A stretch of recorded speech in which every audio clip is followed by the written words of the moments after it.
Hello everyone, मैं सिर्फ अनुज कुमार और आज आप लोग को मैं इन्वायरमेंट इंजीनियरिंग का यूनिट 2 में सोर्स ऑफ वाटर पढ़ाने वाला हूं, जिसमें एक लेक्चर मैं बना चुका हूं, आप लोग देख चुके होंगे, बहुत अच्छे तरीके से उसको देखे होंगे।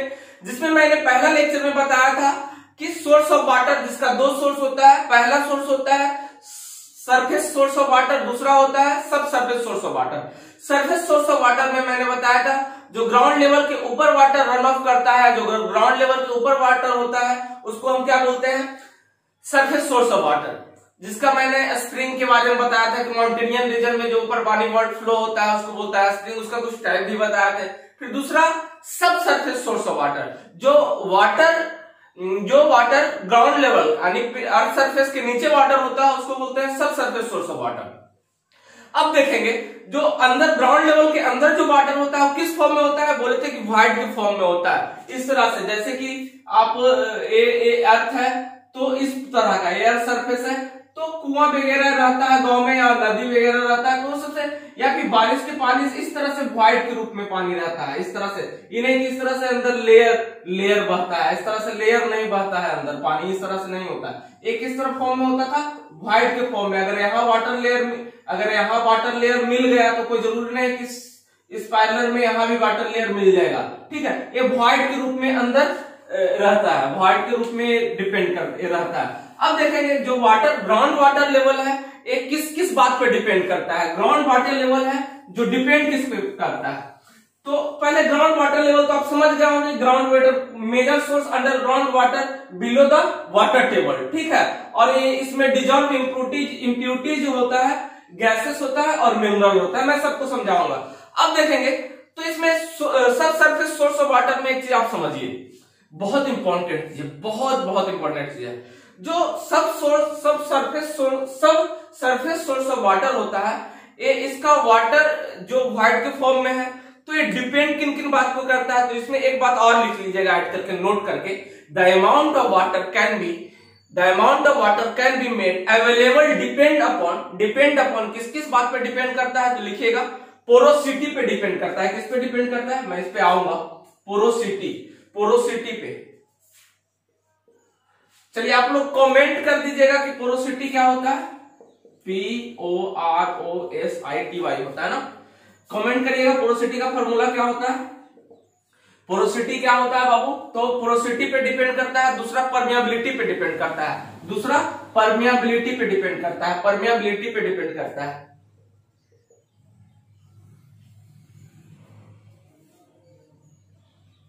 परमियाबिलिटी पे डिपेंड करता है। परमियाबिलिटी पे दोनों का फार्मूला आपको क्या होता है, तो देखेंगे मैं दोनों को समझाता हूं। पोरोसिटी पे डिपेंड करता है, परमियाबिलिटी पे डिपेंड करता है। अब पोरोसिटी पे डिपेंड कैसे, अगर पोरोसिटी ज्यादा होगा, पोरोसिटी क्या होता है, वॉल्यूम ऑफ वॉइड बटे टोटल वॉल्यूम। क्या होता है, वॉल्यूम ऑफ वॉइड बटे टोटल वॉल्यूम। तो पोरोसिटी पे डिपेंड, पोरोसिटी ज्यादा होगा, अगर पोरोसिटी वॉइड्स ज्यादा होगा तो क्या होगा, वाटर अवेलेबल ज्यादा होगा। अगर पोरोसिटी ज्यादा होगा तो ग्राउंड सरफेस के अंदर वाटर क्या होगा, अवेलेबल ज्यादा होगा। बात समझे, पोरोसिटी ज्यादा होगा, वाटर का अवेलेबिलिटी कितना होगा, ज्यादा होगा, ठीक है। दूसरा परमियाबिलिटी के कारण क्या होता है कि जो बारिश के पानी होता है, नदी नाला का पानी होता है, उसके अंदर वाटर क्या होता है, सीपेज करता है। परमियाबिलिटी डेप्थ फोर्स के कारण या परमियाबिलिटी के कारण क्या होता है, वाटर का रिसाव होता है। मतलब कि परमियाबिलिटी अगर अर्थ में सॉइल में परमियाबिलिटी ज्यादा होगा तो flow of water through void, तो क्या होगा, ये जो वॉइड होगा, देखेंगे बाबू पृथ्वी के अंदर जो लेयर होगा, ये पृथ्वी का सरफेस है, तो इसके अंदर वॉइड्स होते हैं, वॉइड्स होंगे, वॉइड्स इसी फॉर्म में, वॉइड्स के फॉर्म में वाटर अवेलेबल होता है। तो क्या अगर पोरोसिटी ज्यादा है, पोरोसिटी वॉल्यूम ऑफ वॉइड बटे टोटल वॉल्यूम, अगर वॉल्यूम यहाँ पे एयर का यहाँ अगर पोरोसिटी ज्यादा होता है तो वाटर का एबिलिटी क्या होगा, ज्यादा होगा, मैक्सिमम होगा। यही चलते कारण होता है कि पोरोसिटी ऊपर का वाटर का लेयर गर्मी के दिन में भाग जाता है। तो आप लोग कहते हो कि कल का पानी भाग गया, तो कैसे भागा, ये ऊपर वाला जो लेयर है पोरोसिटी का रूप में जो होता है, अगर लेयर इस तरह से नदी बहता तो नहीं भागता, नदी नीचे नहीं बहता है, ऐसा कोई नहीं भ्रम पा लिया कि नीचे कोई नदी बहता है। अगर नीचे नदी बहता तो फिर प्रॉब्लम हो जाता है, ठीक है, कि पीछे नीचे नदी उदी ने व्हाइट के रूप में, और व्हाइट कैसे भरते हैं, तो ये ऊपर का लेयर भाग जाता है पानी का। तो गर्मी के लिए दिन में क्या होता है कि इसमें व्हाइट में पानी खत्म हो जाता है, इसलिए भाग जाता है पानी, ठीक है। तो एक पानी व्हाइट्स में आते कहां से है, व्हाइट्स में पानी कहां से आता है, तो due to permeability.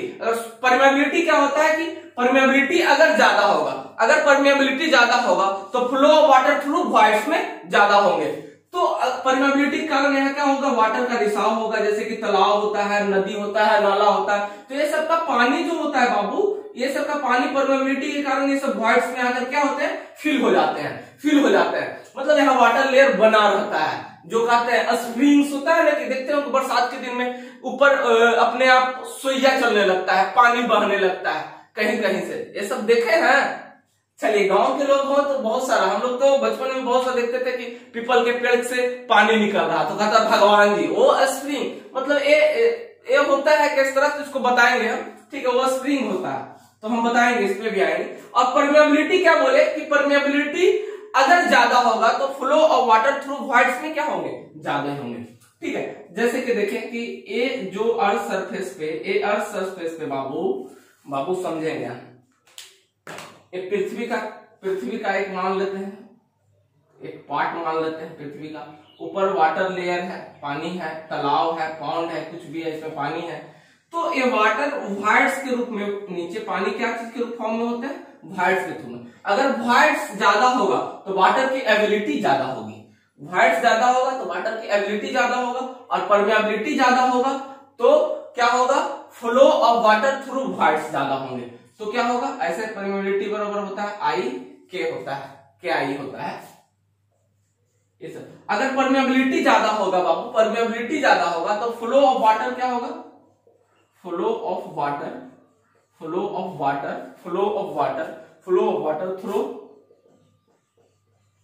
Through whites,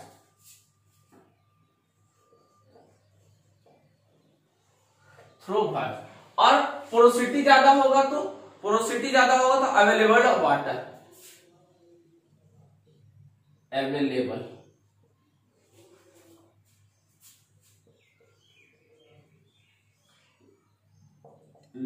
of water maximum होगा। पोरोसिटी यही होता है, पोरोसिटी वॉल्यूम ऑफ वाटर बटे टोटल वॉल्यूम, तो पोरोसिटी अगर ज्यादा होगा तो क्या होगा, व्हाइट्स इसमें ज्यादा होगा, वाटर ज्यादा होगा, और परमेबिलिटी दोनों बात पे डिपेंड करता है। तो यहाँ पे एक बात लिख लेंगे, the amount of water can be made available depend upon porosity पहला, दूसरा परमेबिलिटी, बात समझे। तो पोरोसिटी अगर ऐसे मैक्सिमम होगा तो अवेलेबल ऑफ वाटर क्या होगा, मैक्सिमम होगा। फिर परमेबिलिटी, अगर सॉइल में परमेबल ज्यादा होगा तो फ्लो थ्रू व्हाइट, तो यहां से वाटर क्या होगा, सीपेज करके ये सब व्हाइट्स में क्या होगा, भर जाएगा। बात समझे। सिलो डेप्थ तक की भी वाटर फ्लो सीपेज करता है, इसलिए कहता है कि ज्यादा शहरीकरण की तरफ न जाए। अगर ज्यादा शहरीकरण हो जाएगा, ज्यादा सड़क वगैरह बन जाएगा तो पृथ्वी में सीपेज, परमेबिलिटी वाटर का कम होगा, लोग वाटर टेबल एकदम नीचे चला जाएगा, फिर आप पानी ढूंढते रहो, फिर आपको पानी खरीद करके पीना पड़ेगा, ठीक है। तो ये जो होता है वाटर टेबल नीचे अब इसमें देखेंगे बहुत सा वाटर टेबल में आप लोग पढ़ेंगे कि स्ट्रक्चरल वाटर के फॉर्म में भी वाटर होता है ग्राउंड में, ठीक है। तो यहाँ पे आप देखेंगे सब सरफेस सोर्स ऑफ वाटर क्या कहता है, major source in underground water below the water table, यानी वाटर टेबल ग्राउंड लेवल के नीचे होता है तो उसको क्या बोलेंगे, उसको सब सरफेस सोर्स ऑफ वाटर। अब content dissolve impurity, dissolve gases के रूप में होता है, एंड मिनरल्स क्या होता है, वाटर में मिनरल्स आयरन की मात्रा होगा, मैग्नीज की मात्रा होगा, ठीक है, मैग्नीज की मात्रा होगा। और इसका एग्जाम्पल सब सरफेस सोर्स का एग्जाम्पल क्या है, पहला बेल है, बेल में हम लोग 2 टाइप पढ़ेंगे। बेल क्या है जी, कुआं जो समझते हैं, 2 तरह का कुआं पढ़ेंगे बेल में, एक तो पढ़ेंगे ओपन बेल, दूसरा हम पढ़ेंगे ट्यूबवेल। तो ओपन बेल तो आप जानते हैं कुआं जिसमें हम लोग डायरेक्ट वर्टिकल होता है बेल, समझे, और दूसरा ट्यूबवेल जो चापाकल होता है, ठीक है। बेल क्या है, vertical wall is the water well is vertical hole excavated below the ground surface to lifting water, ठीक है, यानी उससे लिफ्ट करते हैं, वाटर को निकालते हैं, एक्सवेट करते हैं, ठीक है, ग्राउंड लेवल से नीचे यानी पृथ्वी की सतह पे क्या करते हैं, एक्सवेट करते हैं, गड्ढा खोदते हैं और जहां वाटर लेवल मिल जाता है उसको फिर हम वेल के फॉर्म में बना देते हैं। तो ओपन वेल, दूसरा ट्यूबवेल जो चापाकल वगैरह होता है, ठीक है। इसका दो टाइप। स्प्रिंग्स क्या है, स्प्रिंग समझेंगे, जो नेचुरल तरीके से पृथ्वी से वाटर क्या होता है, फ्लो करने लगता है, उसको क्या बोलेंगे, स्प्रिंग बोलते हैं, ठीक है। इन्फ्लिटेशन गैलरी, इन्फ्लिटेशन गैलरी को भी हम समझेंगे। इन्फ्लिटेशन गैलरी जो होता है ये एक तरह का नदी के किनारे क्या होता है कि हम एक एक्सवेट करते हैं और पाइप, ऐसा पाइप नदी के किनारे बिछा देते हैं, कुछ सेलो डेप्थ, कुछ डेप्थ पे हम क्या करते हैं, पाइप को, ये नदी जा रही, फ्लो कर रही, इसके बैंक ऑफ रिवर पे, मतलब कि नदी के किनारे हम कुछ इस तरह का पाइप कनेक्ट कर देते हैं और एक होल यहाँ बना देते हैं और इसमें एक पाइप, बहुत सारा पाइप कनेक्ट कर देते हैं और इसमें छोटा छोटा छिद्र होता है, छोटा छोटा होल होता है, ताकि उससे इम्प्यूरिटी जो है वो नहीं आ सके। और यहाँ नदी है, नदी के किनारे हम किए हैं, तो यहाँ से नदी की परमेबिलिटी के कारण ये सब इसमें जाएगा, यहाँ सैंड होगा, सैंड पार्टिकल आसपास में होगा और इसमें क्या होगा, वाटर इससे धीरे धीरे इसमें वाटर जाएगा, इसमें इन्फ्लिटेशन गैलरी में क्या होगा, जाकर के जमा हो जाएगा, यहाँ से हम वाटर को लिफ्ट कर लेंगे और पीने योग्य पानी को हम यूज करेंगे। बात समझे? तो इसमें ट्रीटमेंट की कोई जरूरत नहीं होता है, क्योंकि ऑलरेडी ट्रीटमेंट होकर यहाँ से वाटर निकलता है, ठीक है। तो इसको आप आराम से लिखिए, तीनों चीज को आप समझ गए और बारी बारी से तीनों को हम लिखते हैं। चलिए इसको आप लोग नोट डाउन करिए।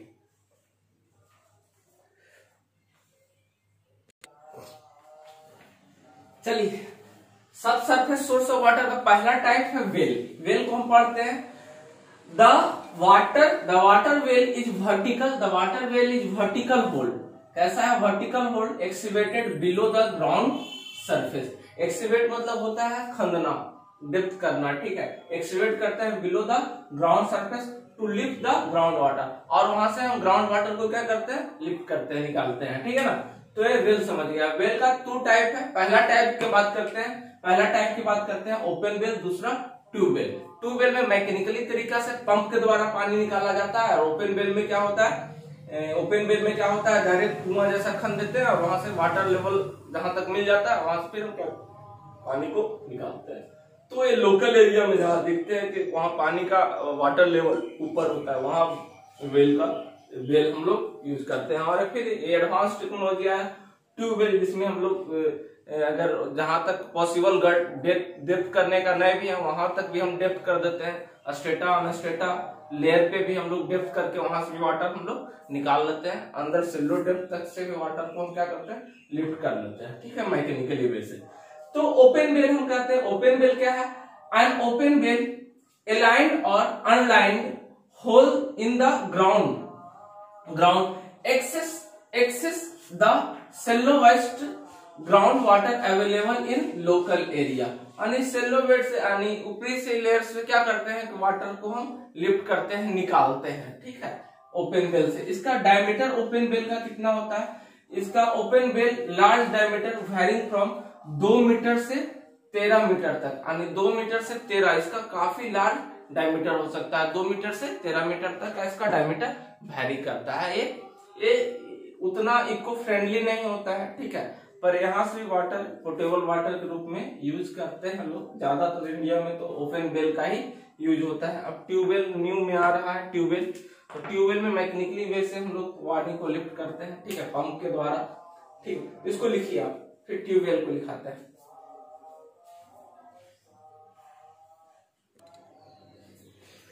चलिए दूसरा टाइप है वेल का ट्यूबवेल। ट्यूबवेल क्या है? The lower and is fitted with the stranger. Stranger मतलब होता है जाली, तो उसमें जाली कुछ लगा, स्ट्रेंजर एंड पंप, इसमें जाली और पंप दोनों रहता है। तो अंतिम में लास्ट लेयर तक में हम क्या करते हैं, लास्ट में क्या करते हैं, स्ट्रेंजर को हम क्या करते हैं, जोड़ देते हैं, ऐड कर देते हैं। Stranger and pump lift water for irrigation purpose, या फिर पीने के पर्पस हैंडपंप या फिर ट्यूबवेल भी बनाते हैं, ठीक है, ट्यूबवेल जो खेत में पटवन भी करते हैं, ठीक है। तो स्ट्रेंजर एंड पंप दोनों होता है इसमें। स्ट्रेंजर में जैसे कि एक जाली वाला पाइप होता है, पाइप है सिंपल, उसमें होल किया हुआ रहता है, ठीक है, चारों तरफ से होल किया रहता है, और लेयर से क्या होता है उसमें इम्प्यूरिटी ऊपर लिफ्टेड नहीं होगा, इसलिए वो वहां से पानी सीपेज होकर के उसमें आएगा और फिर लिफ्ट होगा, ठीक है, ऊपर लिफ्ट करेंगे। अब इसमें क्या करता है, it is long performed pipe that is dug below the ground surface up to number of permeable and impermeable layer. मतलब कि वहां से भी हम पानी को डग कर सकते हैं, खींच सकते हैं, परमेबल लेयर या इम्परमेबल लेयर, जहां मतलब कि जाना संभव नहीं, उसको हम मशीन मैकेनिकली तरीके से हम क्या करते हैं, कहीं पहाड़ वगैरह मिल गया तो वहां पर भी हम होल करके उसके नीचे जाते हैं, वहां से भी हम लोग पानी को निकालते हैं। पर कुआं में ऐसा संभव है? कुआं में ऐसा संभव नहीं है।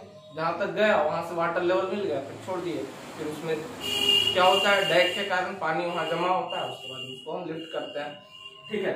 अब इसकी बात करते हैं, मैक्सिमम डिस्चार्ज कितना हो सकता है ट्यूबवेल से पानी का डिस्चार्ज कितना हो सकता है, तो लिखेंगे मैक्सिमम वैल्यू ऑफ डिस्चार्ज जो होता है 50 LPS, मतलब लीटर पर सेकेंड, ठीक है।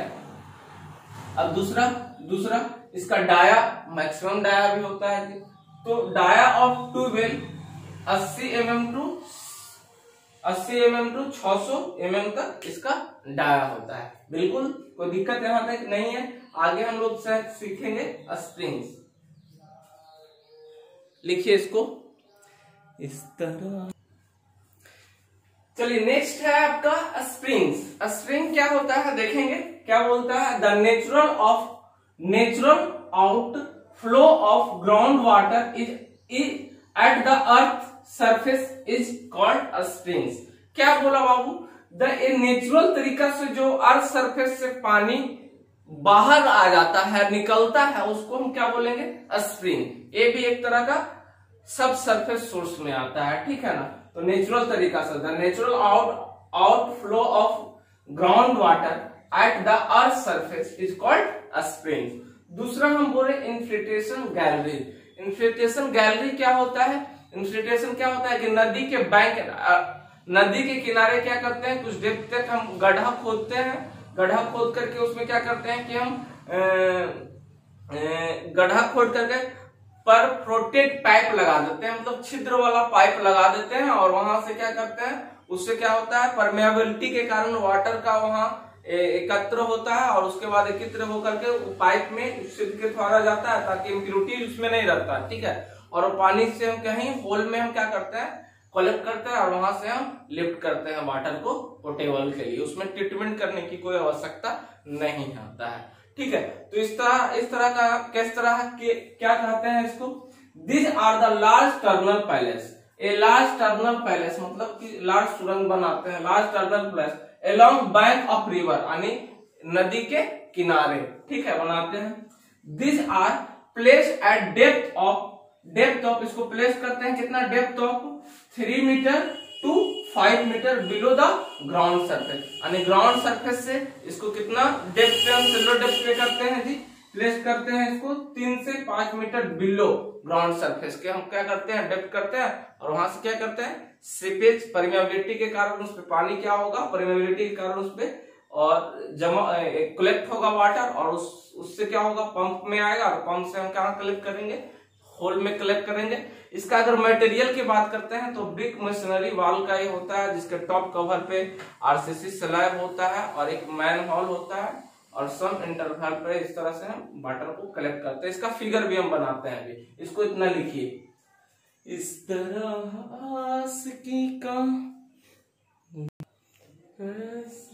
चलिए नेक्स्ट पॉइंट क्या है उसमें, इन्फिल्ट्रेशन गैलरी का नेक्स्ट पॉइंट क्या है, इट कंसिस्ट ऑफ प्रीफोरेटेड, मतलब होता है छिद्रनुमा, प्रीफोरेटेड पाइप, छिद्रनुमा पाइप ऐसा होता है that collect the spring water and transfer to gallery. क्या होता है, ए प्रीफोरेटेड पाइप होता है, इस तरह से छिद्रनुमा पाइप होता है, और ये बहुत सारा इसके अंदर बहुत सारा पाइप होता है। और ये नदी का लेयर है, यहाँ से क्या होगा, यहाँ से क्या होगा, वाटर परमेबल होगा। वाटर परमेबिलिटी के कारण क्या होगा, यहाँ ये तो नदी के अंदर हमें चीज बना है, नदी के साइड में, ठीक है। और यहाँ से क्या होगा, वाटर सीपेज करके इसमें आएगा और इसमें फिर कलेक्ट होगा वाटर, फिर यहाँ से हम क्या करते हैं, लिफ्ट कर लेते हैं। तो ये देखेंगे कि वाटर टेबल है, यहाँ से नदी जा रही है, ये सब नदी जा रही है इधर, इस तरह का पाइप, प्री फ्लोटेड पाइप लगा देते हैं, ठीक है। इस तरह का पाइप हम लगा देते हैं, परफोरेटेड पाइप लगा देते हैं, और स्प्रिंग वाटर को क्या करता है, कलेक्ट करता है, ट्रांसफर और करता है इस गैलरी में। ये गैलरी जो किस तरह का बना होता है, ये एक ब्रिक मेसोनरी का बना होता है। कैसा बना होता है, ये ब्रिक मेसोनरी का होता है, ब्रिक वाल होता है। ऊपर आरसीसी स्लैब होता है, ठीक है। यहाँ पे एक मैनहोल छोड़ देते हैं, यहाँ से वाटर को भी कलेक्ट कर सकते हैं, यहाँ से निकाल सकते हैं, लिफ्ट कर सकते हैं, ठीक है। तो ये प्री परफोरेटेड पाइप के द्वारा क्या होता है, पानी इसमें कलेक्ट होता है। छेदनुमा पाइप होता है, छेदा जाली नुमा पाइप होता है। बहुत सारा पाइप को हम नदी के किनारे क्या करते हैं, बिछा देते हैं कुछ डेप्थ पे, 3 से कितना डेप्थ बिछाते हैं इसको, 3 to 5 मीटर बिलो ग्राउंड के हम क्या करते हैं, नदी के किनारे पाइप बिछा देते हैं। और ये परमेबिलिटी के कारण क्या होगा, यहाँ तक पानी कलेक्ट होगा और यहाँ से इस पाइप में आएगा, और इस पाइप में सीपेज बड़ा पार्टिकल अंदर ना जाए, यहाँ से पानी रिस करके क्या होगा, सीपेज करके इसमें कलेक्ट होगा वाटर। तो आई होप इन्फिल्ट्रेशन गैलरी को भी बहुत अच्छे से समझ गए होंगे। यार लाइफ में खुश रहो, एंजॉय करो, पढ़ाई करो। लॉकडाउन है यार, घर में एकदम एंजॉय के साथ पढ़ाई करो। अगर नहीं मन लगता है तो फिर बोलना कि सर प्रॉब्लम है, ठीक है। तो कमेंट करना हो बाबू, शेयर करो। बहुत कम व्यूज आ रहे हैं। मैं पूरा इन्वायरमेंट इंजीनियरिंग पूरा आप लोग को 6 सेमेस्टर पूरा होल सिलेबस कवर करूंगा, ये मेरा गारंटी है। आप लोग को हम छोड़ेंगे नहीं, ठीक है। जब तक तोड़ेंगे नहीं तब तक छोड़ेंगे नहीं, ठीक है। माउंटेन मैन देखे है ना, तो इस सब्जेक्ट को एकदम तोड़ मड़ोड़ देना है, ठीक है। और आपका फिर से पूरा सब्जेक्ट को इन्वायरमेंट इंजीनियरिंग को पढ़ाएंगे। 3 यूनिट ऑलरेडी बना हुआ है और पूरा पढ़ाएंगे। और इसको बाबू शेयर करो, एंजॉय करो, वीडियो देखो। Thank you. इस तरह आशिकी का